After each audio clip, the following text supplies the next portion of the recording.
టాలీవుడ్ సినీ ఇండస్ట్రీలో రైటర్గా, నటుడిగా, దర్శకుడిగా తనకంటూ ప్రత్యేక గుర్తింపు సంపాదించుకున్న పోసాని కృష్ణమురళి మరోసారి వార్తల్లో నిలిచారు. అయితే ఈసారి ఆయన సినిమా కంటే మూవీ ప్రమోషన్స్ లో చేసిన ఒక కామెంట్ సోషల్ మీడియాలో చర్చనీయాంశంగా మారింది. ప్రస్తుతం ఆయన స్వయ దర్శకత్వం, నిర్మాణంలో తెరకెక్కిన ఆపరేషన్ అరుణారెడ్డి సినిమా విడుదలకు సిద్ధమవుతుండగా ప్రమోషన్స్ లో భాగంగా నిర్వహించిన ఓ ఈవెంట్ లో పోసాని చేసిన కామెంట్ వైరల్ అవుతుంది. కార్యక్రమంలో హోస్ట్ మాట్లాడుతూ, ఈ రోజుల్లో అమ్మాయిల చీర కట్టుకొని రెడీ అవడానికి ఇబ్బంది పడుతున్నారు, మీరు మాత్రం చీర కట్టుకొని డాన్సులు చేస్తూ పాటలు పాడుతూ నటిస్తున్నారు, ఎలా సాధ్యమైంది సార్ అని ప్రశ్నించారు. దీనికి పోసాని తనదైన శైలిలో స్పందించారు.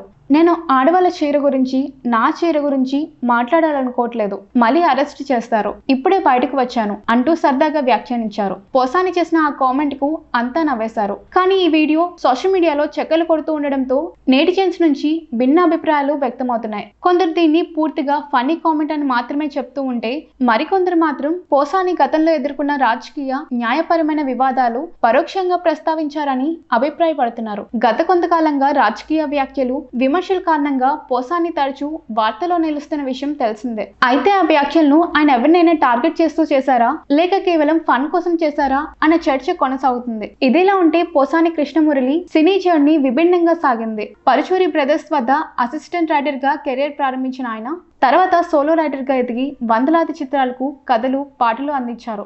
దర్శకుడిగా శ్రావణ మాసం, ఆపరేషన్ దుర్యోధన వంటి సినిమాలతో తనదైన ముద్ర వేశారు. నటుడిగా కూడా విలక్షణ పాత్రలు పోషిస్తూ ప్రేక్షకులను అలరించారు. ఇప్పుడు ఆయన నుంచి వస్తున్న operation Aruna Reddy cinema political backdrop తో కూడిన సస్పెన్స్ డ్రామాగా తెరకెక్కుతుంది. చూడాలి మరి ఈ సినిమా ఎంతవరకు సక్సెస్ అవుతుందో అనేది.